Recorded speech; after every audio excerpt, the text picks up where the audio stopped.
لا الہ الا اللہ پڑھ لا الہ الا اللہ۔ رب کریم نے فرشتوں کو پیدا کیا، ان کو عقل تو دی مگر شہوت نہیں دی۔ اللہ تعالیٰ نے جانوروں کو پیدا کیا، ان کو شہوت دی مگر عقل نہیں دی۔ انسان کو اللہ نے پیدا کیا، اس کو شہوت بھی دی، عقل بھی دی، مگر کام یہ دیا کہ تم اپنی عقل کی وجہ سے اپنی شہوت کو کنٹرول میں رکھو۔ چنانچہ ہر انسان کو اور ہر جاندار کو اللہ تعالیٰ نے حفاظت کے لیے کچھ نہ کچھ عطا کیا ہے۔ ایک تو اللہ نے انسان کی حفاظت کے لیے فرشتوں کو متعین کیا۔ حدیث پاک میں آتا ہے اگر فرشتے انسان کی حفاظت نہ کرتے تو جن انسان کو دنیا میں زندہ ہی نہ رہنے دیتے۔ یہ اللہ کا فضل ہے کہ فرشتے انسان کی حفاظت کرتے ہیں اور اسے جنوں سے بچاتے ہیں۔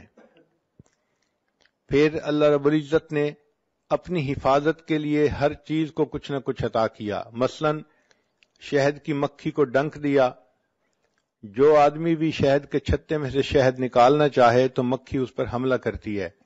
بچھو کو بھی ڈنک عطا کیا۔ اللہ تعالیٰ نے سانپ کو اپنے بچاؤ کے لیے زہر دیا۔ اللہ تعالیٰ نے شیر کو دانت دیے، اسی طرح ہپو کو بھی اللہ نے دانت عطا فرمائے۔ بکرے کو اللہ تعالیٰ نے سینگ عطا فرمائے، کوئی بکرے کے قریب جائے تو وہ سینگ سے اس کا مقابلہ کرتا ہے۔ بعض جانوروں کو اللہ تعالیٰ نے دم عطا کی، ہاتھی کو اللہ تعالیٰ نے سونڈ عطا کی، اونٹ کو اللہ تعالیٰ نے پاؤں کی مضبوطی عطا کی۔ چنانچہ ہم نے ایک ڈاکومنٹری میں دیکھا کہ ایک جراف تھا، اس کے اوپر شیر حملہ کرنے کے لیے بھاگا تو اس جراف نے اپنی پچھلی دونوں ٹانگوں سے اس زور سے لات ماری کہ شیر کی کھوپڑی ٹوٹ گئی۔ تو اللہ تعالیٰ نے اپنی حفاظت کے لیے ہر چیز کو کچھ نہ کچھ دیا ہے۔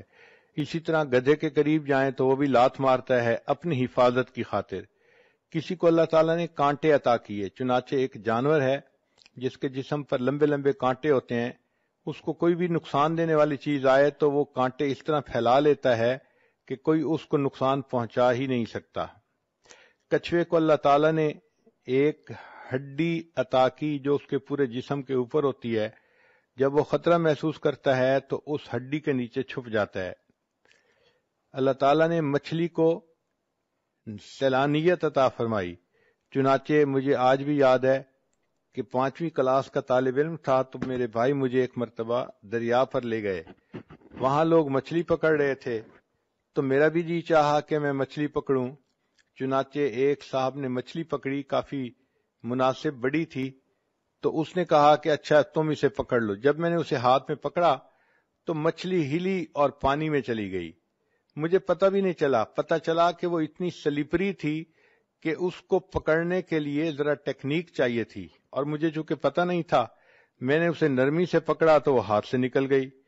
مچھلی کی طرح ہاتھ سے نکل جانا یہ ایک ضرب المثل بن گئی ہے۔